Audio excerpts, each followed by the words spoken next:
Salve galera, como é que vocês estão? Eu estou bem, espero que vocês estejam bem também. Hoje a gente vai para mais um resumo, né, de Tengoku Daimaku, né, que saiu aí o capítulo 61, que foi intitulado O Caminho do Mangá, parte 2. Então ele vai continuar aí da historinha que começou no capítulo 60. Só lembrando que nesse vídeo eu trago aqui o resumo e a tradução dos capítulos atuais, né, que vão saindo de Tengoku Daimaku, né. Atualmente eles não estão tendo assim a tradução simultânea, então eu trago os vídeos aqui no canal aqui para vocês, né. Então se você já curte a obra e quer saber mais, é só chegar aí. Se você gostar do vídeo, já sabe, só se inscrever no canal, beleza? Então galera, nesse capítulo a gente tem aí a Kiriko e o Maru encontrando o Hiru, que por sinal é muito poderoso. A gente tem o desfecho do trabalho, né, que eles aceitaram lá na coruja.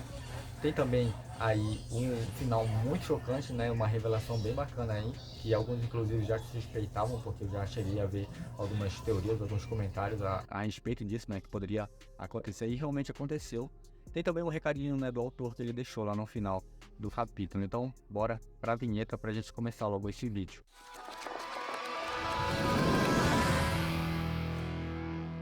Então, beleza, o capítulo começa aqui com o Maru e a Kiriko, né, andando aqui, eles estão indo em direção à biblioteca, já que eles aceitaram ali a missão de procurar o livro, né. Aí, então, nessa primeira parte aqui, o Maru começa pensando, foi ela que aceitou esse serviço, né, eu não tenho culpa, eu tenho que ir com ela, né. O que não parece, o que parece estranho, né, já que eles sempre estão juntos, então não entendi por que ele falou isso. Mas ele fala aqui que não são dois trabalhadores, não são dois guarda-costas de seu cliente, são dois trabalhadores manuais que estão trabalhando juntos. Não fez sentido pra mim, mas aqui dá pra ver que ele tá bem animadinho, né, bem feliz. Aí então a Kiriko já corta ele aqui, já perguntando pra ele por que ele tava tão animadinho. Aí ela também complementa dizendo que deve ser por causa da cliente, que é muito linda. O Maru fala que não é, né? É que ela entendeu tudo errado. Aí a Kiriko fala, você até disse que ela era fofa e tal. Aí o Maru diz, não, você entendeu errado. Aquela situação lá foi pegado desprevenido, né? Eu tava distraído. Eu falei aquilo por impulso na hora. Aí como ele foi pegando desprevenido, então ele reagiu daquela forma. Então o Maru pergunta aqui pra ela qual que era o problema, né, se ele não podia achar uma garota bonita. A Kiriko responde que não tinha problema, só que se ele se aproximasse muito da cliente e ela percebesse, o rendimento deles, como faz tudo, a qualidade poderia cair. E o Kiriko responde, o Maru responde que ele era só um assistente de qualquer forma, então não tinha nenhum problema. De qualquer forma, ela era muito profissional, né, lá atrás ela sempre foi muito profissional. Então, por que ela estava tão chateada, ele pergunta. Então ela responde que não estava chateada. E aí ele diz aqui que tem uma expressão antiga que dizia que a pessoa errada ficava com raiva. E aí ela manda ele calar a boca nessa cena. Chegando lá, né, o Maru pergunta ali se esse era o mesmo lugar. A Kiriko responde que provavelmente era sim. Mas isso não era bom porque o primeiro andar aqui estava completamente destruído, né? Ele foi destruído pela água, estava alagado, então não dava para eles entrarem. Mesmo assim, eles deram sorte porque tinha uma escada ali lateral que dava para subir, né, direto para o segundo andar. Aí ela fala ali que tem ali algumas fezes de animais que implicava que não tinha muita gente vivendo por ali, que o lugar estava abandonado. Então ela fala também para ele tomar cuidado ali para ele não pisar em nenhum.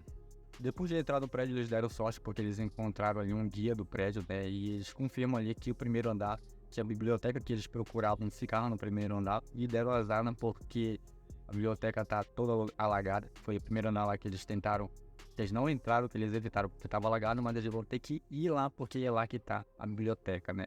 Aí o Maru comenta aqui que ele não acha que vai ter muita coisa útil aqui para eles usarem, mas eles começam a procurar alguma coisa que dê para eles usarem, né, para se proteger da água. Aqui aquele que encontrou umas botas, né, bem difíceis de usar, de calçar elas, mas se ela conseguisse calçar ia ser muito útil naquela situação. O Maru comenta aqui, né, que ele não encontrou nada útil para ele usar, então ele só vai levantar ali a perna da calça e tava tudo aqui para ele. Aí aquele que lembra ali de uma vez que eles fizeram uma jangada e o Maru complementa dizendo que no outro prédio que eles estavam lá no passado, em algum momento, estava bem mais alagado. E comparado a esse aí é moleza, né? O Maru encontra ali umas sandálias de borracha que iam servir muito bem, né, naquela situação, para ele não molhar ali o sapato dele. E a Kiriko começa a procurar ali alguma coisa ali, uma muda de roupa, né, pra ela não molhar a roupa dela, ela só tinha aquela lá. Aqui nessa cena, a Kiriko mudou ali as calças dela, né, pegou uma leggings ali, é a primeira vez que ela usava uma coisa dessa. Ela comenta ali que era apertada, era fina, e que ela tava com medo, né, que rasgasse. Aí o Kiriko não, o Maru comenta aqui que agora eles estavam prontos pra ir, né. E aí eles descem aqui a escada. O Maru comenta ali que não era muito fundo, né? Na verdade, ele chega até aos pés deles só, nem é tão alto assim. Mas eles poderiam cair, porque tava muito escorregadio, né? Provavelmente estava cheio de limo. E a Kiriko comenta não, ela vê ali os carrinhos ali de compras e decide pegar para eles usarem de apoio, né? Na próxima cena que a gente vê eles andando aqui, a Kiriko ali comenta ali do frio, que tava muito gelada a água, né? Inclusive a gente vê aqui a cara dela aqui fazendo a expressão e o Maru aqui tava de boa. Que aí ele tava tudo certo.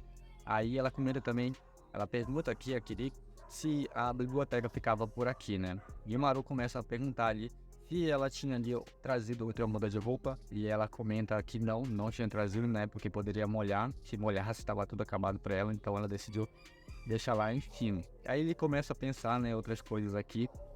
Na verdade, a gente vê aqui na expressão dele, não fala nada, mas ele começa a pensar, olhando ali. E ele também fala aqui que ela sempre está preparada, independente da situação, ela sempre está calma e fria, né? Cabeça fria ela fica. Aí então nesse momento aqui, né, o teto começa a brilhar, ele dá uns feixes de luz ali, o Maru sente alguma coisa, né, dá um arrepio nele ali. Aqui ele corresponde que ela viu alguma coisa brilhar no teto e o Maru confirma que é um Hiru. Nesse momento uma teia começa a vir do teto, né, descer ali na cabeça deles. O Maru responde aqui que alguma coisa estava vindo, né, a teia começa a descer, aí ela saca a arma dela ali aqui. Ela dispara contra o bicho, mas nada acontece. Aí então eles percebem que não tinha jeito, né? Eles tinham que fugir porque nada tava parando a teia, ela tava começando a cair em cima na cabeça deles e o Maru decide pegar ela no colo, né? E correr com ela. E eles começam a correr e realmente a teia tá cada vez mais próximo deles. Eles conseguem sair, né, do alcance da teia e aí quando eles caem, quando a teia cai completamente no chão, ela libera o choque, né? Era o poder do Hiru, eletricidade. Eles até sentem, né, um pouco de eletricidade, mostra que o Safin é morto, ele é eletrocutado. E eles aqui sentindo, né, o cabelo arrepiado, né, mostrando. E aí eles decidem ir embora. Ele fala, sem chance, mano, não dá, como assim? Não tá fazendo efeito, né? A gente disparou até contra ele, mas nada funcionou, não tem como eles lutarem contra ele. Já lá em cima, né, que ele fala que eles tentaram, eles foram lá, o livro não tava lá, então eles fizeram a parte dele. Aí o Maru responde que sim, e era muito perigoso, não tinha mais o que fazer, né? Então eles decidem pegar, né? Ele fala, vamos pegar aqui esse manual, esse guia aqui do prédio aqui, pra provar que a gente esteve realmente aqui. Aí na cena seguinte aqui, aquele pergunta aqui por que ele não sentiu o Hiropo antes. Aí o Maru responde que até ele brilhar, né, ele estava inativo, então ele não sentiu por causa disso. E também ele estava ocupado com outras coisas, né, pensando ali, tentando não cair, porque estava muito escorregadio. Mas a gente sabe por que ele não estava prestando atenção, né. Então ele disse que estava focado, né, tentar não cair, então por isso ele não sentiu ele antes. Mas ele fala aqui que ele vai prestar mais atenção. Aí do nada no caminho eles passam e encontram uma livraria, e ela é bem pequenininha, né.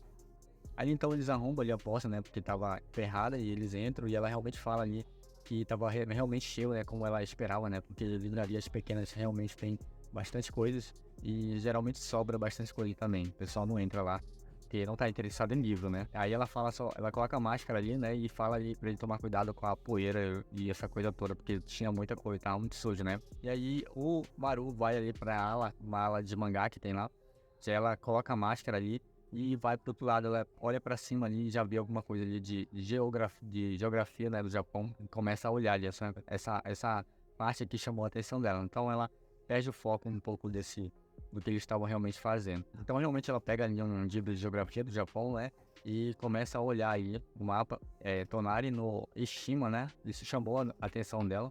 Não entendi bem essa parte, mas... E na cena seguinte, cara, que incrível aqui, olha a sorte dos caras, mano. Eles encontraram não só o volume que eles estavam procurando, mas uma coleção completa ali. Tem mais ou menos 12 volumes ali, fechadinho no pacote, né? E aí ele chama ela e fala, olha, achei o Bat Boy, cara, uma coleção completa aqui. Aí ela tava distraída, ela fala, ah, incrível, cara, que legal, bom trabalho. E aí ele pergunta ali pra ela, por que ela tava tão distraída, por que ela não tava procurando o livro, né, já que ela tava olhando outra coisa. E ela fala ali que tava fazendo o trabalho dele. Eu não entendi essa parte, na verdade, geralmente ele fica de vigia, então acho que ela ficou de vigia. Quer dizer isso, né, mas ela não tava fazendo isso.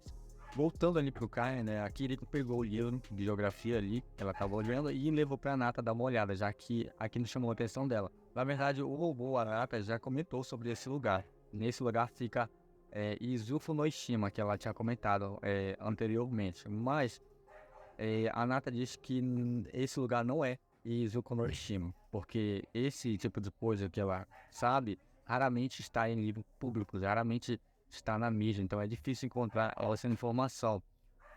Então, aquele pede para ela dar uma olhada mais de perto ali, para ela prestar mais atenção, mas ela disse que a leitura estava errada, que não era Tori, e sim Karasu. Karasu também pode ser lida como Izuku, então o certo era Izuku no Ishima, e não Tori no Ishima. Cara, uma coisa me chamou muita atenção nessa cena seguinte aqui, vocês podem ver que o Maru começou a ler, né, os mangás que ela pediu para encontrar, né, do Bat Boy.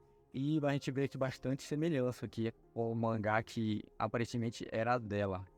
E então eu vou comentar mais à frente, mais melhor sobre isso mais à frente, né? Mas continuando aqui, a gente vê que na cena seguinte eles entregaram, né, o mangá pra ela lá, falar que bom trabalho em encontrar isso pra mim, né? Com isso eu tenho combustível, olha só, com isso eu tenho combustível para continuar vivendo, né? No caso, a inspiração dela tava nesse mangá. Então, cara, dá pra pensar muita coisa daí, realmente. Aí na cena seguinte aqui, mais abaixo, que a gente vê aqui ela falando com o vigia, né, da entrada lá da residência. E ele pergunta aqui se ela queria usar os direitos dela como residente para marcar um encontro entre eles e a pessoa que tá lá dentro. No caso, como alguém do orfanato, né? Confirma que sim, é isso mesmo. Aí então ele fala, entendido, beleza, então. Espera um pouco aí que eu vou ligar pra eles, eu vou chamar ele. Na cena seguinte, galera, a gente viu aqui que eles se despedem, né, dela. Ela fala que comenta aqui alguma coisa quando vou com calma aí. Eu acho que ela quis dizer na conversa que eles vão ter pra pessoa que está vindo.